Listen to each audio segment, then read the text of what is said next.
Ladies and gentlemen, welcome back to the channel. London, 1943, restored and colorized, a glimpse into wartime Britain. Step into the past and witness London like never before. Restored and colorized footage from 1943 brings World War II era. Britain to life. Overview. London in 1943, a city at war. The year 1943 was a turning point in World War II. While Britain had endured the devastating Blitz of 1940-41, the scars of war were still fresh. London remained a key target for German air raids, and the city was in a constant state of resilience. The Londoners, often called the Blitz spirit generation, adapted to the harsh realities of war, rationing, blackouts, air raid shelters, and the ever-present threat of attack. By 1943, the Allies had gained momentum with victories in North Africa and Italy, but the war was far from over. London was still heavily militarized, with soldiers, anti-aircraft guns, and bomb damage visible throughout the city. The underground stations served as shelters, and rationing dictated everyday life. Yet despite the hardships, Londoners carried on, shopping, working, and finding moments of joy amidst the destruction. The restoration process. Bringing the past to life thanks to modern technology, we can now experience 1943 London in a way never before possible. Restoring and colorizing historical footage involves several complex steps. Digitization and frame-by-frame restoration.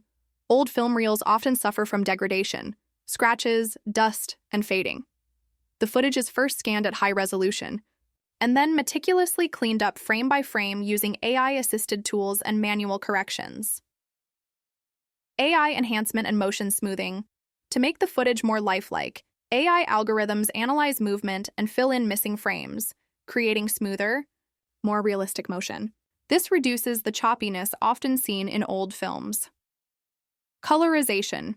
Adding realism to the past AI-powered colorization tools study historical references to accurately apply colors to clothing, buildings, vehicles, and the London skyline. The process is refined with human oversight to ensure historical accuracy. Sound restoration and ambience enhancement. Many of these films were silent or had poor quality audio. Using archival sound effects and AI-assisted noise reduction, background sounds like street chatter, vehicles, and air raid sirens are reintroduced, adding to the immersive experience. Why this matters. Restoring and colorizing historical footage isn't just about aesthetics, it's about bridging the gap between the past and present. Seeing 1943 London in color allows us to connect emotionally with the people who lived through it, making history feel more tangible and relatable. It's a way to honor the resilience of those who endured the war and to preserve their stories for future generations. Call to action. If you're fascinated by history, don't forget to like, subscribe, and comment to see more restored footage from different eras. What moment in history would you love to see brought to life next? Let us know. Would you like a script or a more detailed breakdown for narration? London in the midst of war, 1943. Life, struggles, and resilience. The Blitz. Aftermath, a city still. Recovering between September 1940 and May 1941, London endured relentless bombing by Nazi Germany in a campaign known as the Blitz. Over 40,000 civilians were killed, and large parts of the city were reduced to rubble. Though the Blitz had ended by 1943, its effects were still deeply felt. Many iconic buildings, homes, and infrastructure were destroyed, leaving tens of thousands homeless. By 1943, makeshift repairs were common, but full reconstruction was impossible. While the war raged on, bomb sites were repurposed. Some became makeshift vegetable gardens as part of the Dig for Victory campaign, while others turned into temporary housing. Many families remained displaced, living in overcrowded conditions or even in repurposed underground stations that had served as air raid shelters. The Luftwaffe, German Air Force, was still active over Britain in 1943, though on a smaller scale. The Baedeker raids, attacks on historic cities like Canterbury and Exeter, continued to pose a threat, keeping Londoners on edge.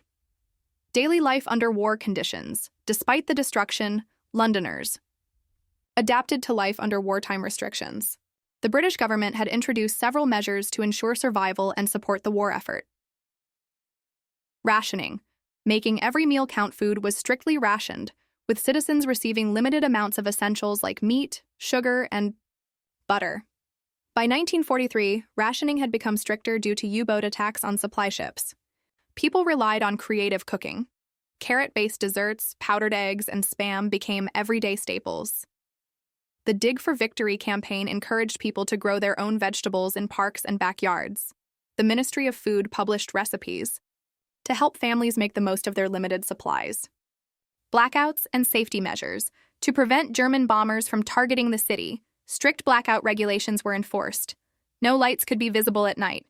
Windows were covered with heavy curtains, and streetlights were turned off. Wardens patrolled the streets, ensuring compliance, and even a lit cigarette could get you fined. The famous keep calm and carry on attitude kept morale high despite the inconvenience. Entertainment and leisure in wartime. London, even in wartime, Londoners sought joy where they could. Music and cinema flourished as people escaped their hardships through entertainment.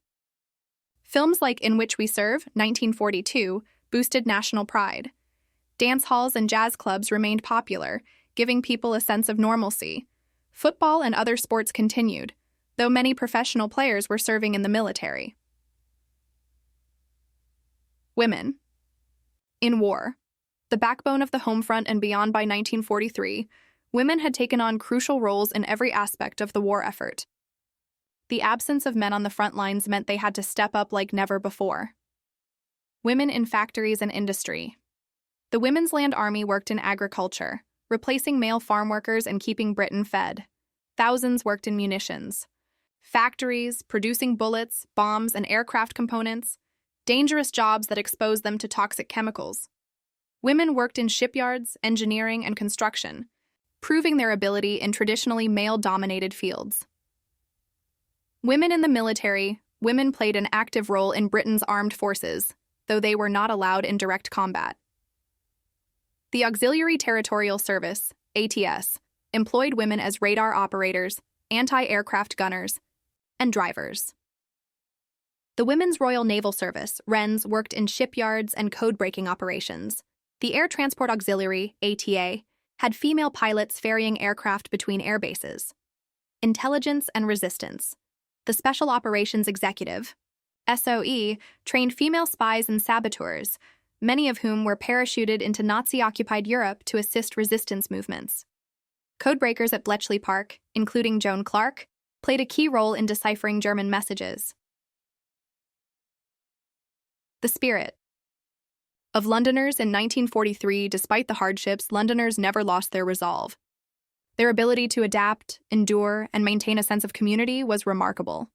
Whether it was queuing for rations, working in dangerous conditions, or dancing the night away in an underground club, the people of wartime London embodied strength and resilience. Would you like to add historical photos and AI restored footage for better engagement? Also, do you want a script for narration? Key locations captured in the footage. The restored footage of London in 1943 offers a rare glimpse into how the city adapted to wartime conditions.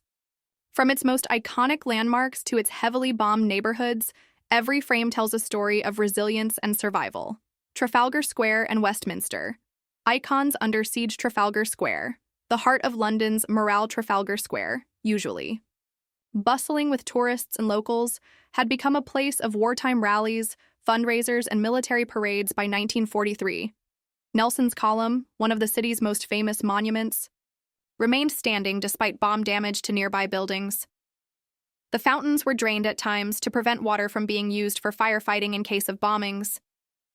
Civilians gathered here to hear Winston Churchill's speeches broadcasted through loudspeakers, boosting morale during the darkest times. Westminster, the government at war.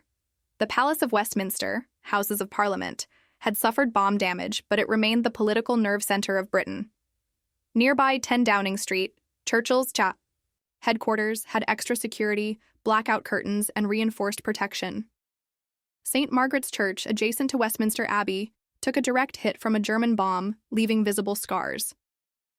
Despite the constant threat of air raids, London's government functioned as usual, proving that democracy and leadership would not be broken by war.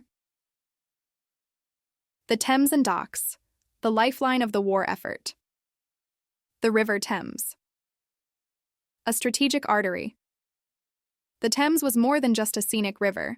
It was a vital transport route for war supplies and military equipment. Barges and tugboats transported coal, food, and munitions to keep London running.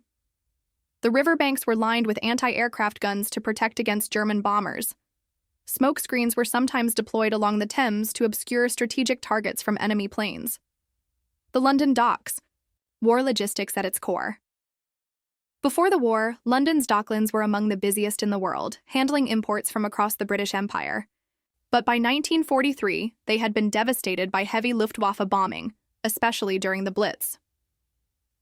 The Royal Docks, East London, and the Surrey Commercial Docks were crucial for importing food, weapons, and fuel for the war effort.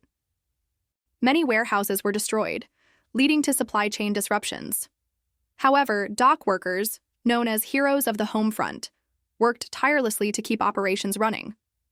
The docks were also used to launch military vessels, and by 1943, they played a key role in preparing for the upcoming D-Day invasion. Despite severe damage, the London docks continued to function, proving their resilience in Britain's war machine. Neighborhoods in ruins, the cost of war. The East End, the most heavily bombed area, the working-class neighborhoods of the East End had been targeted relentlessly during the Blitz because of their proximity to the docks. Streets in Stepney, Poplar, and Bethnal Green were filled with ruins, collapsed buildings, piles of rubble, and makeshift shelters. Many homes were never rebuilt until after the war, leaving families displaced and forced to live in temporary housing or move to the countryside. The South Bank, a changing landscape areas around Southwark and Lambeth, saw widespread destruction. Many historic buildings were lost, changing the landscape permanently. The Festival of Britain, 1951, was later planned in part to rejuvenate the war-ravaged South Bank. Rebuilding efforts and the spirit of Londoners. Despite the devastation, the footage also captures signs of hope and London's determination to rebuild. Volunteers clearing rubble to make way for reconstruction. Street markets operating among bombed-out buildings, proving life carried on despite destruction. People planting victory gardens in vacant lots to grow food.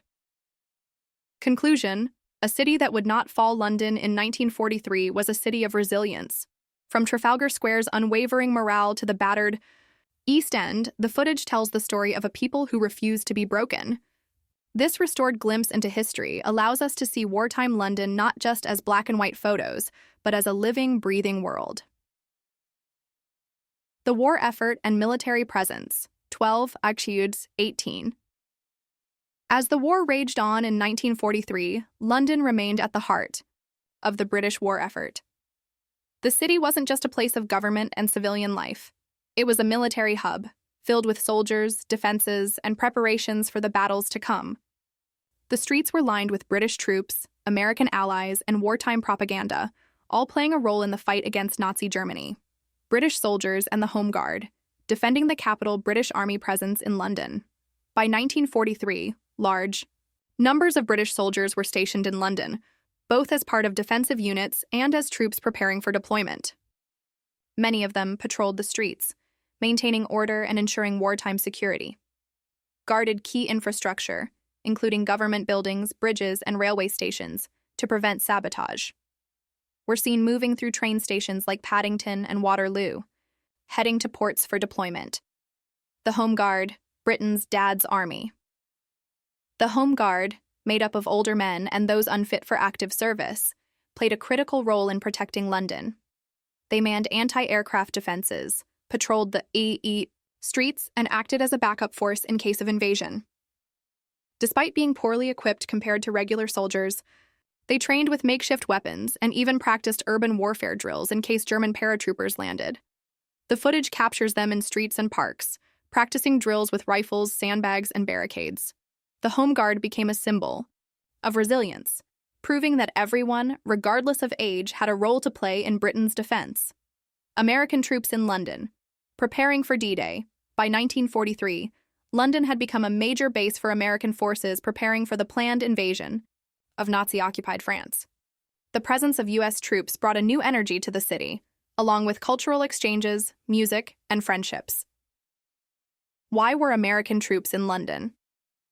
In early 1943, thousands of U.S. troops arrived in Britain as part of Operation Bolero. The build-up to D-Day. London served as a coordination hub, with American generals meeting British military leaders to plan the assault on Nazi forces in Europe. American military convoys, filled with jeeps, tanks, and supply trucks, were a common sight on London streets. Overpaid, overfed, oversexed, and overhere. The arrival of American GIs wasn't just a military event, it was a social and cultural shift. London pubs and dance halls were filled with American soldiers who introduced British civilians to jazz, swing music, and Coca-Cola. Some Londoners resented the Americans, seeing them as privileged compared to British soldiers who had endured years of war and rationing. However, many formed friendships and romances, leading to a rise in GI brides, British women who married American soldiers and later moved to the U.S. D-Day planning in London. Supreme Allied Commander Dwight D. Eisenhower was frequently in London, coordinating with British leaders for the 1944 Normandy landings. Hotels and government buildings in central London were repurposed as military offices and top-secret war planning centers. The footage captures American soldiers marching through London, interacting with civilians, and preparing for the biggest military operation of the war: propaganda and morale. Keeping Britain. Fighting, with the war dragging on into its fourth year, keeping morale high was just as important as military strategy. The British government used propaganda, posters, speeches, and radio broadcasts to inspire resilience and unity. Posters, the power of visual messaging. The streets of London were covered in propaganda posters, urging civilians to keep calm and carry on. Though less famous at the time, this message embodied the British spirit. Careless talk costs lives, warning against sharing sensitive information that could be intercepted by spies. Dig for victory, encouraging people to grow their own food to combat rationing shortages. Many posters featured bold colors, dramatic imagery, and patriotic slogans designed to stir emotions and reinforce national unity. Speeches. The voice of leadership. Winston Churchill's speeches were broadcast throughout London, with his deep, resolute voice inspiring hope.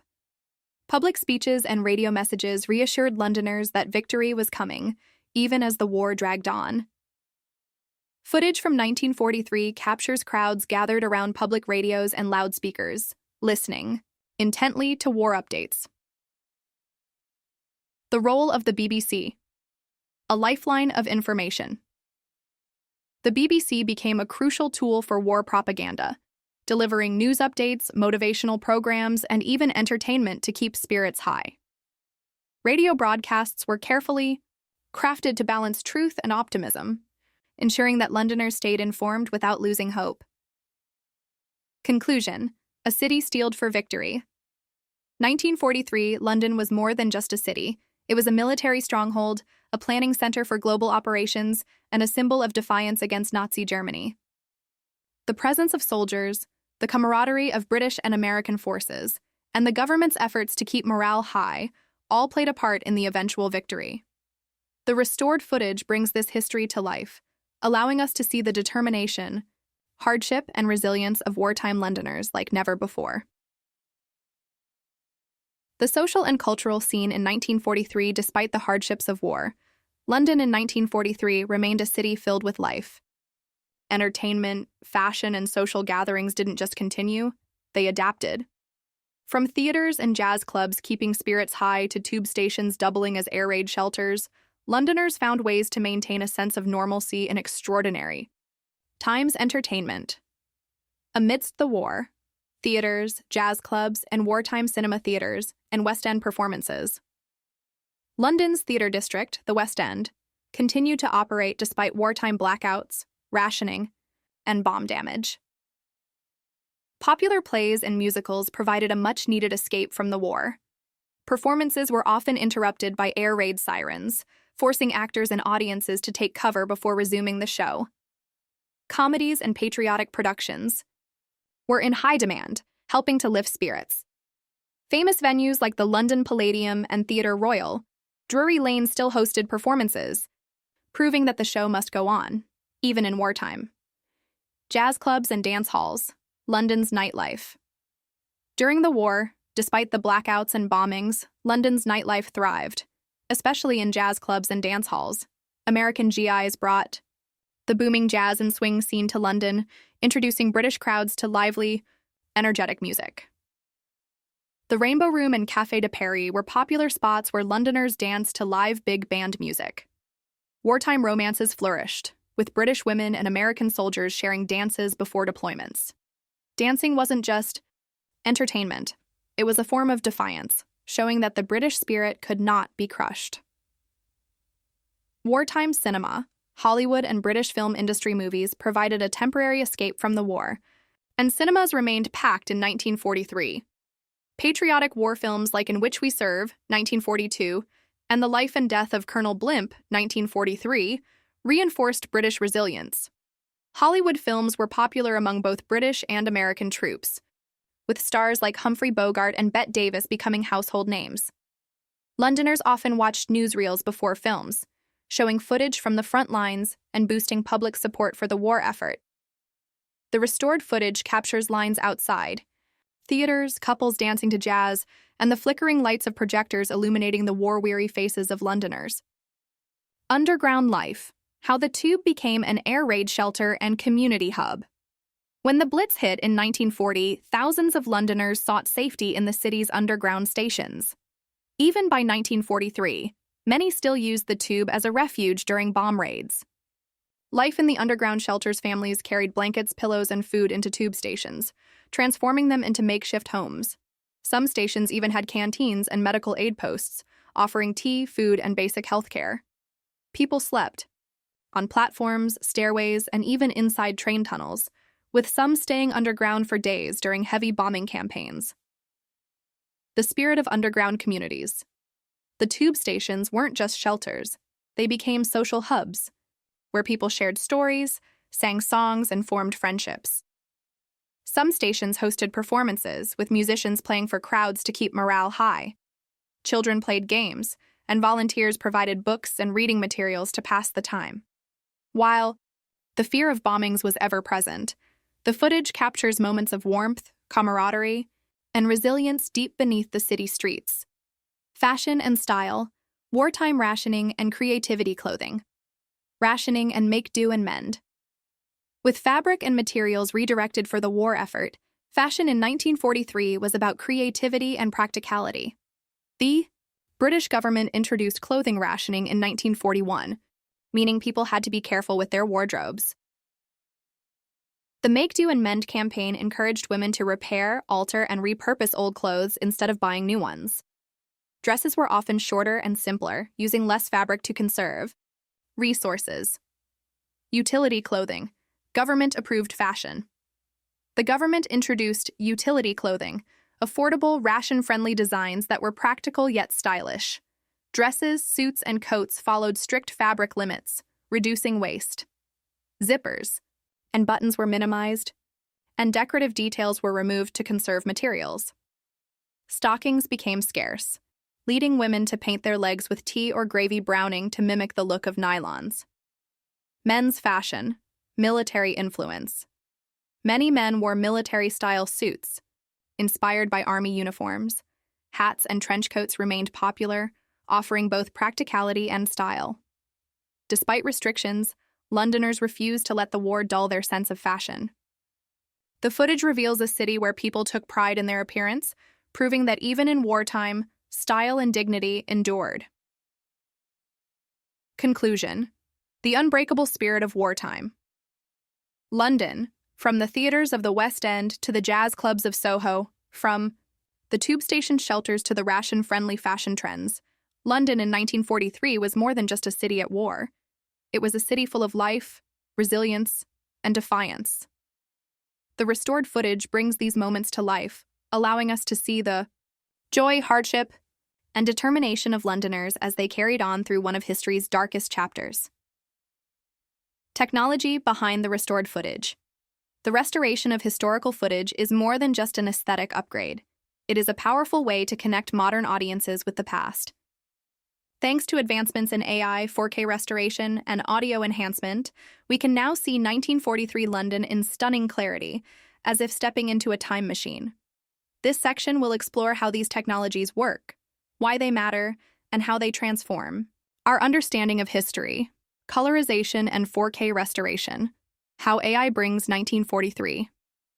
London to life from black and white to full-color original wartime footage was filmed in black and white, which limits how we perceive the past.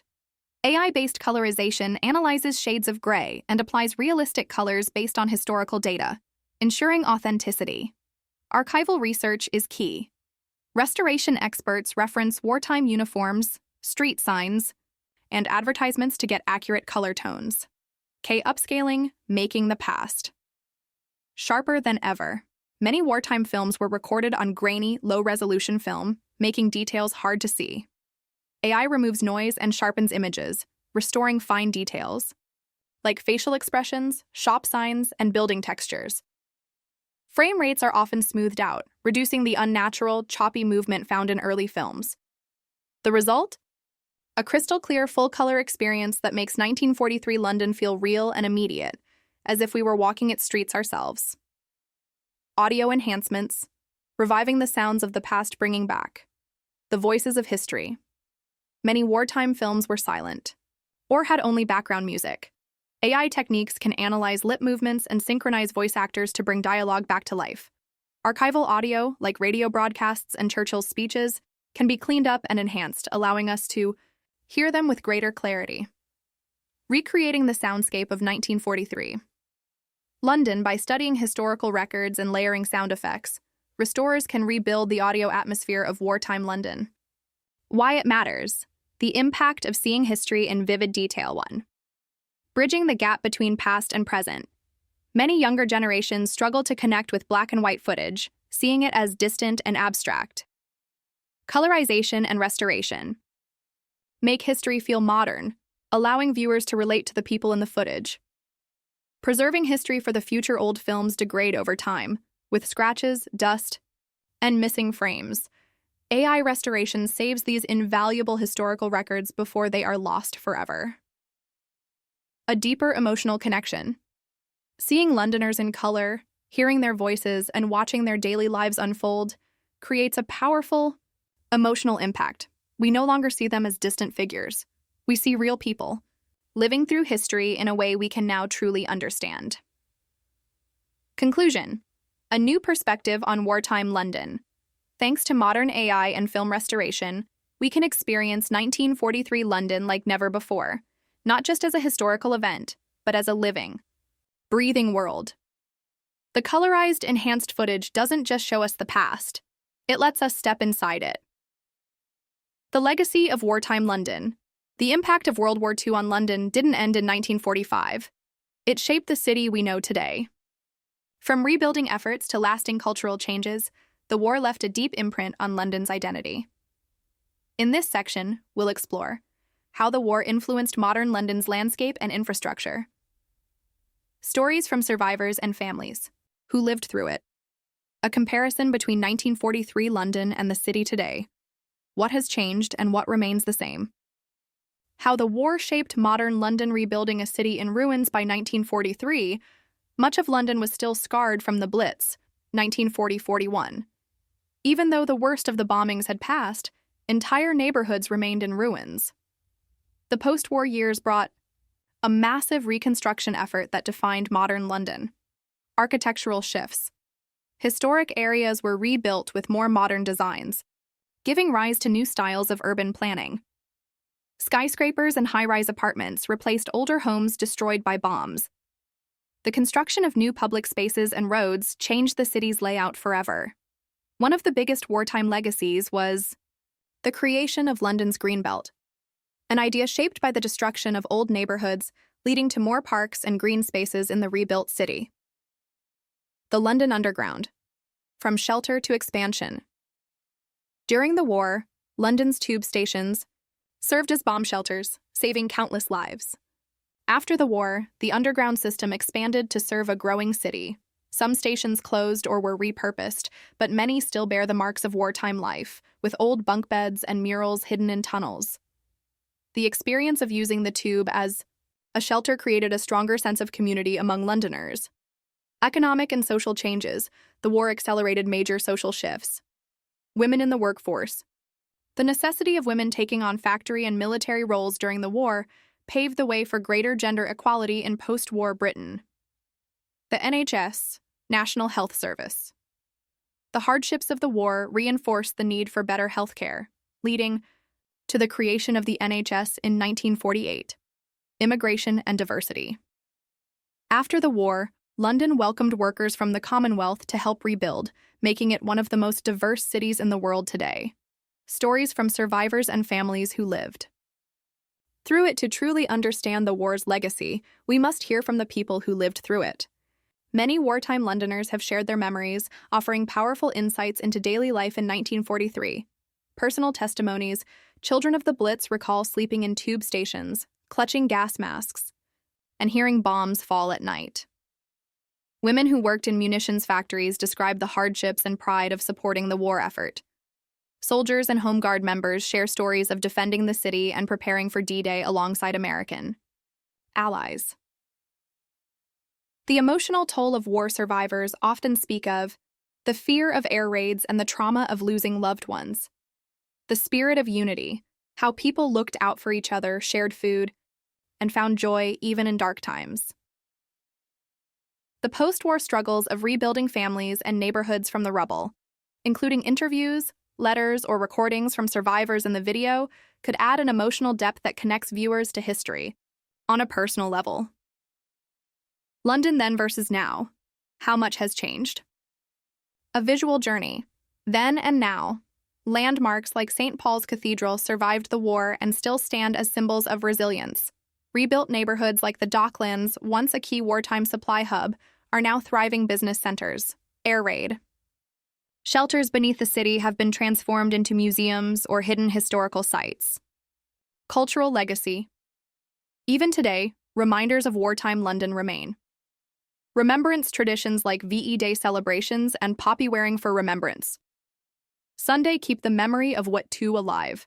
Films, books, and documentaries continue to tell the stories of wartime Londoners. The Blitz spirit, the idea of resilience and unity in crisis, has influenced how Londoners respond to modern challenges. Conclusion. Why this history still matters. Seeing restored footage of London in 1943 is more than just a glimpse into the past. It's a reminder of the city's strength, resilience, and transformation. The war shaped modern London in ways still felt today, and by preserving these stories, we ensure that future generations never forget the sacrifices made. Conclusion. A powerful look back at wartime London as we come to the end of this journey through restored 1943 footage. We've witnessed a London that was both battered and unbroken, a city shaped by war, yet full of resilience and life. This footage has taken us through the aftermath of the Blitz as Londoners continued to rebuild amidst the ruins. Daily life. Under war conditions, from rationing and air raids to underground shelters doubling as homes. The contributions of women and the home front, ensuring the country kept running. The military presence in London, including British soldiers and American allies preparing for D-Day. Entertainment, fashion, and culture, showing how Londoners found joy even in the darkest times. The advanced restoration process, which allows us to see and hear 1943 London with stunning clarity. This restored footage isn't just about seeing history, it's about feeling it. The past comes alive in full color, in sharp detail, reminding us that history isn't just black and white. It was lived in vivid reality, just like today. Does restored footage change how we connect with history? Now we turn the question to you.